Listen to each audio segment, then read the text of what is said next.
coders, welcome to our Codealong. Before we begin, I would like to pay my respects to the traditional owners of the land on which I work and play, the Gubbi Gubbi people, and acknowledge that they have history, culture, and connection to this land. I'd also like to acknowledge and pay respect to the Yalanji elders, both past and present, who have given permission for us to share this project with you today. This Codealong is about the project Yalanji Quest. Yalanji Quest was partnered and made in collaboration with Indigi Lab.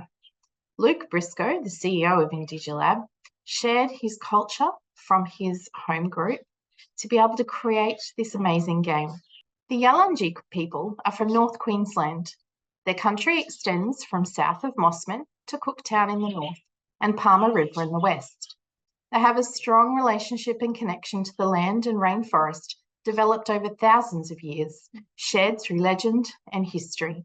Nature is hugely important to the Yalanji culture. They have intimate knowledge of the cycles of life, animals and rainforest passed down through generations. Their seasonal calendar is used to identify the changes in the season of the land and is broken into 5 times of the year. The first Yalanji quest is to explore Bubu, the land. During the Jaramali season, or stormy season, which is November to December on the Yalanji seasonal calendar, you can find plenty of mai, food, to eat in the bush, and junga, which grows on the trees near creeks. Junga is the cherry-like fruit on the Lilly Pilly tree that is delicious to eat during that time of year. But with the runoff from the heavy rain, some can become toxic. To ensure that you won't get ill, it's important to collect the fruit that is high off the ground in the stormy season. In our coding project, you're introduced to 2 characters who are integral to the games. Ngukay is an elder and provides the user with information and instructions ready to play the game. Indigi Bot is our main character and is controlled by the user.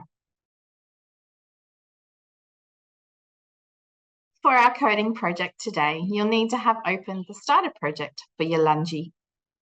This is the beginner version of the project. So first thing we notice is that we have 5 different sprites down here. We have Ngukay, our elder, Indigi Bot, we have a healthy looking Lilly Pilly, a toxic looking Lilly Pilly, and the Bubu card, which will be presented to us if we achieve the end of our game.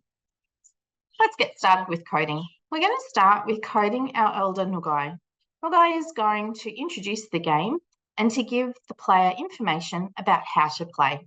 So let's start with the event when the green flag is clicked, and we're going to set Ngukay's location to be over to the side, exactly where he's positioned right now at X -195 and Y -60. We're going to add a say block so that Ngukay can introduce. Let's start with Yalanda. Yalanda meaning hi, welcome. Yalanda, I'm Ngukay. And we might just have that for 1 second because it's quite a quick little read. After that, we're going to get Ngukay using a sensing block to ask the player what their name is. Then we're going to get Ngukay to respond to that. And we're going to do it by joining the person's name with the next piece of information. So let's grab an operator block where we're going to join 2 bits of information together. We're going to join their name. So let's go back to the sensing block and drag across the answer. So whatever answer the person puts in will be here. And instead of bananas, I'm going to start with the space key because after the person's name, there needs to be a space. And then we're going to ask them, can you collect all of the good Lilly Pilly? Question mark. And we might pop that at 3 seconds just to give enough time for the person to be able to read and respond. Okay. Once we've done that, we want Ngukay to be able to hide and hop off the screen because Indigi Bot's going to come along. And to tell Indigi Bot to come onto screen, we need to send a broadcast. So jump back in your events menu, bring across a broadcast, and we're going to create a new message. And the new message is going to be start. Okay, now noticed a little bit of an issue here. If we were to test let's test. Yolanda, what's your name? Okay, can you collect all of the good Lilly Pilly? Yes, I can. If I'm going to go again and get the game to go again, I press the green flag, but where's Ngukay? Down here, we told him to hide. When we press the green flag, we need him to show. So let's add in a show button at the beginning so he comes onto screen. There we go. And now I'm good to go. Let's click on the Indigi Bot sprite. We have no code on this page yet, so let's get started. The first thing we acknowledge is that when Ngukay is on the screen, we don't want to see Indigi Bot. So let's start with an event when the green flag is clicked, and let's hide. So we don't want to be showing on the screen when we're getting greeted. On Ngukay's code, we had that broadcast of start. That's the message that Indigi Bot is going to receive to know when to come on screen. So on Indigi Bot, let's start with the event when I receive, and we've got start, and we're going to show.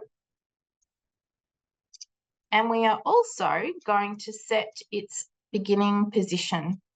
And the beginning position is -200, -40. Now, we want the player to control Indigi Bot. So we need to add some algorithms that are going to control its movement. So let's jump back to the events menu, and we're going to grab when the space key is pressed. However, I'm actually going to change this and select the right arrow. When the right arrow is clicked, I'm going to set a direction for our Indigi Bot to move. And I want this direction to be to the right, so 90, which is what it already is. Fantastic. And each time the right arrow key is pressed, I want Indigi Bot to move 10 steps to the right. Let's do the left arrow next. Now I could drag all those blocks across, but I'm actually going to duplicate that algorithm and then change the inputs. So when the left arrow is clicked, I actually want Indigi Bot to go the other way, point in direction -90 and move 10 steps. Let's do a test. Yes, I can.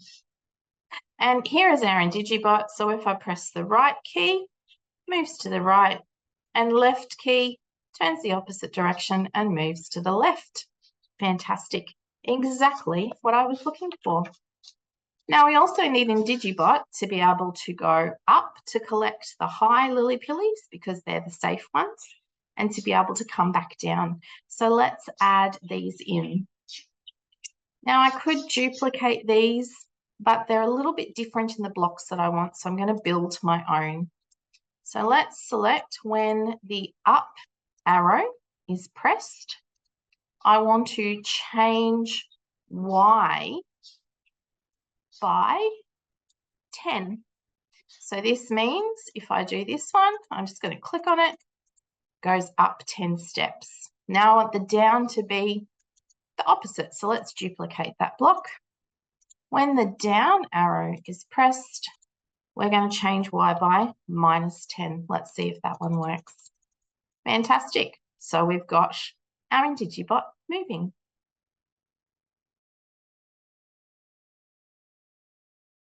Our next step is to code our Lilly Pilly sprite. So let's click on it.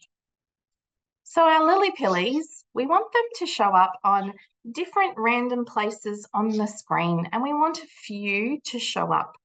Now, once again, we don't want these on screen when our elder is greeting us. So when the green flag is clicked, we want the Lilly Pilly to hide.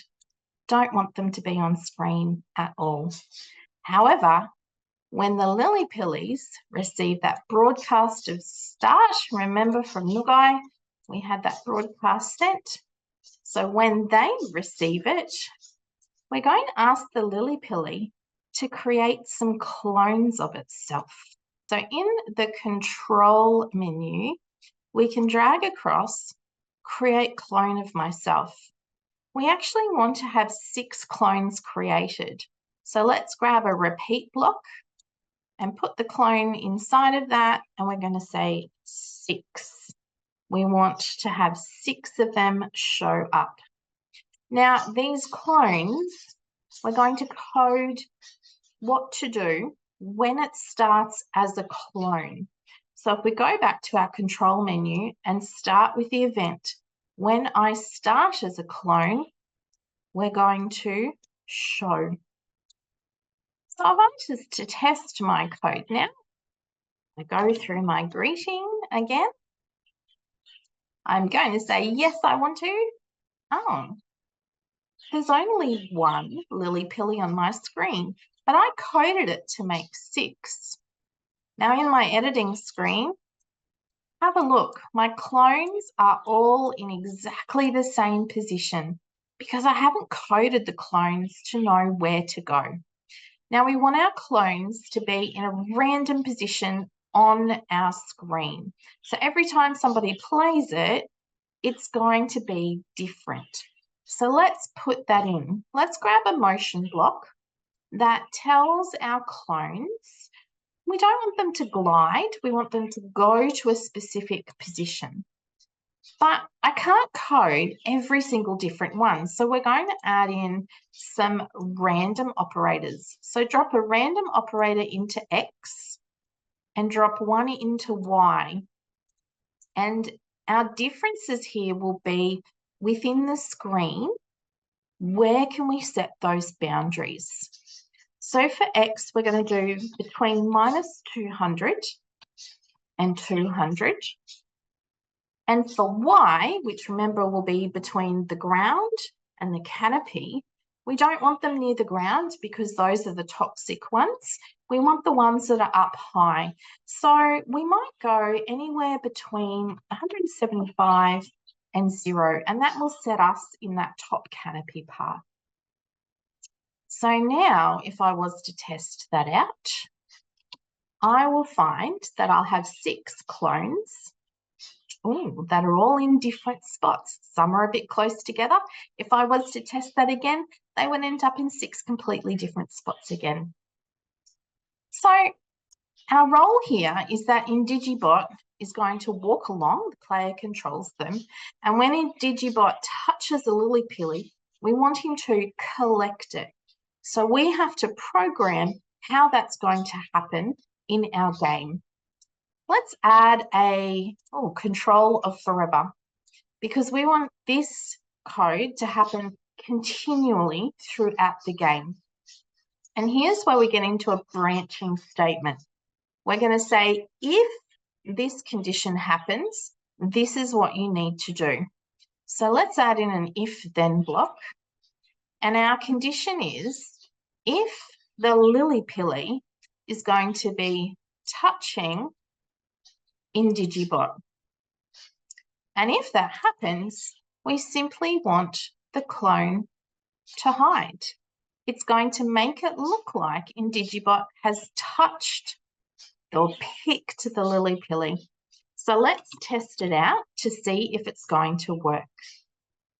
So here, different random positions. So I'm using my arrow keys and I'm going to go up and, there goes 1, there goes 2, 3, 4, 5, and 6.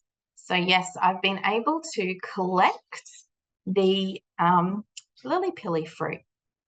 Now in this game, we want the card as reward. And to do that, we're going to add in a variable of a score. So let's jump into our variables menu. We've got our score variable that has already been set up. So let's change my score by 1. So I now have my score showing up on here, and each time I collect a Lilly Pilly fruit, I will see a number added here. Now, I know from playing these games often that I need to be able to set that score to 0 at the very start of the game. So if I find my algorithm here, when the flag is clicked and Indigi Bot hides, let's add a block into here that will set the score to 0 when the green flag is clicked. That way, I'm going to have an accurate score. And let's test out my variable to see if it's going to work. Where are those Lilly Pillies? Oh, I've got some nearby. Oh, there goes number 1. I've got a score of 2, 3, 4, 5, and 6. Fantastic, it has worked. It's now time to code our toxic or our rotten Lilly Pilly fruit. So let's click on that sprite. Once again, at the very beginning, start of the game, we need that rotten fruit to hide. We don't want to see it on screen. When it receives that broadcast of start, we're going to tell it to show on screen, and then we're going to give it its location. And remember, we wanted those more toxic fruits down lower that are impacted by the storm water. So a bit like the other fruits, we need to pop in now a forever block as a control, and then a branching block. So if the rotten fruit is touching Indigi Bot, we're going to get the Lilly Pilly to hide, and then it's going to change the score, but we're going to go -1. We're going to lose a point for doing so. And then we might actually give the player a little bit of information and say, that is a bad fruit. Okay. Let's test and see if our bad fruit is going to react and follow the way that we believe the instructions should be. So I have my rotten fruit right there in the middle. I'm going to collect my good fruit. 1, 2, 3. Let's touch the bad fruit. Oh, it's a bad fruit. My say did not come up. Can you guess why? It's because I have hidden the fruit before it's had a chance to say it. Let me move that block in a different way, and next time it will show.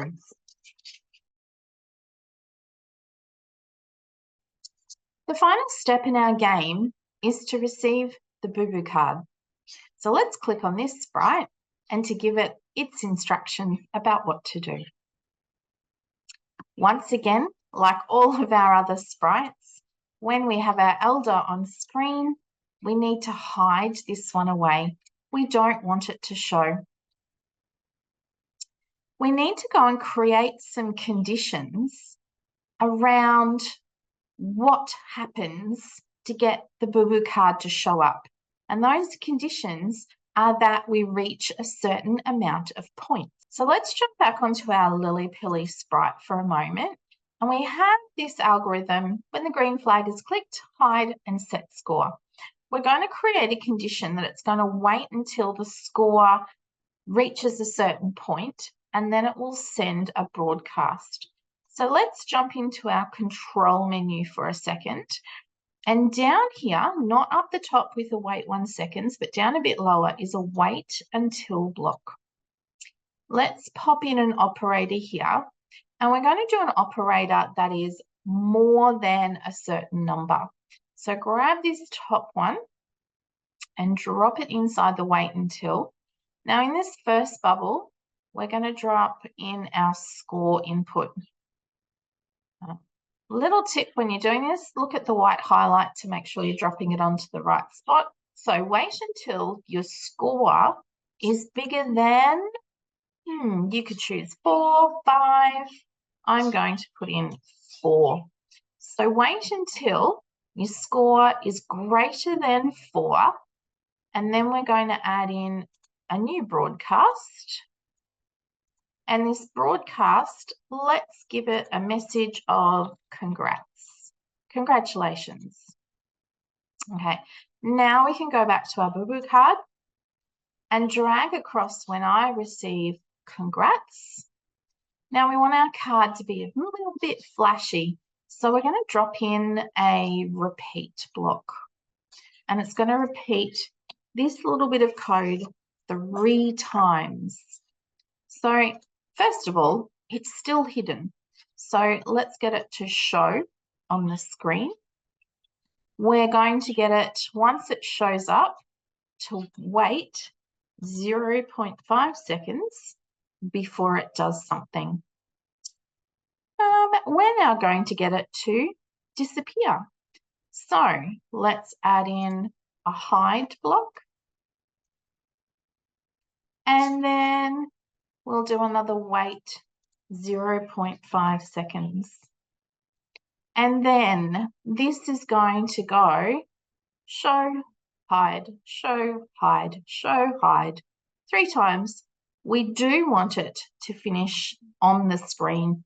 So let's, outside that repeat block, add a show block onto the end.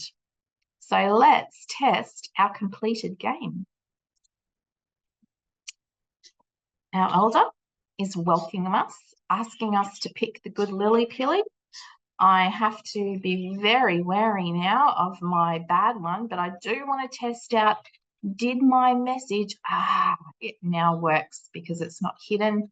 I've got a score of 2, 3, 4. Now remember my code was more than 4.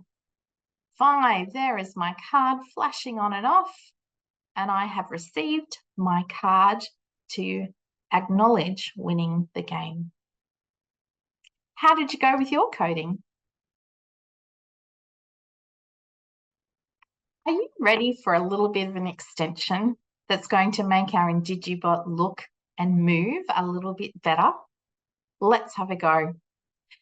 Jump onto your Indigi Bot sprite, and with our right arrow and our left arrow, we're actually going to add in some costume changes. If I jump into Indigi Bot here, he's got some different costumes here that we could use.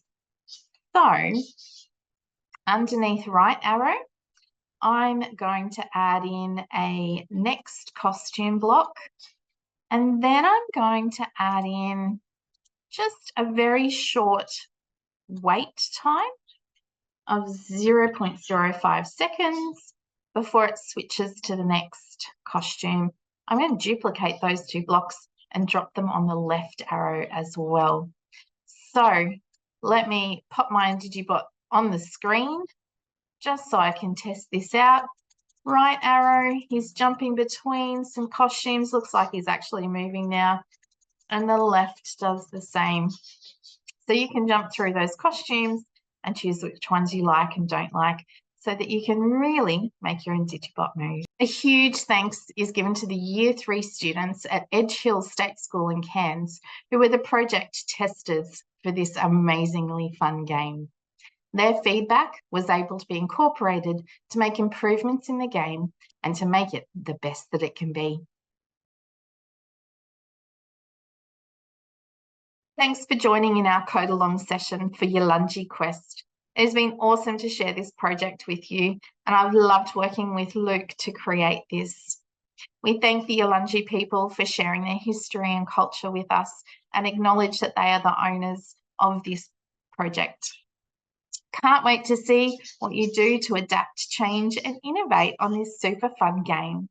Are you going to create some additional levels? Are you going to learn some more about what the Yalanji people do and food that they collect in their local area and add this culture in? Are you going to add some sound, some effects to this game? Are you going to continue to make harder levels, more Lilly Pillies, more difficulty? Can't wait to see what you do with the project. We'd love to have them shared back with us here at Code Club Australia. Happy coding, everyone.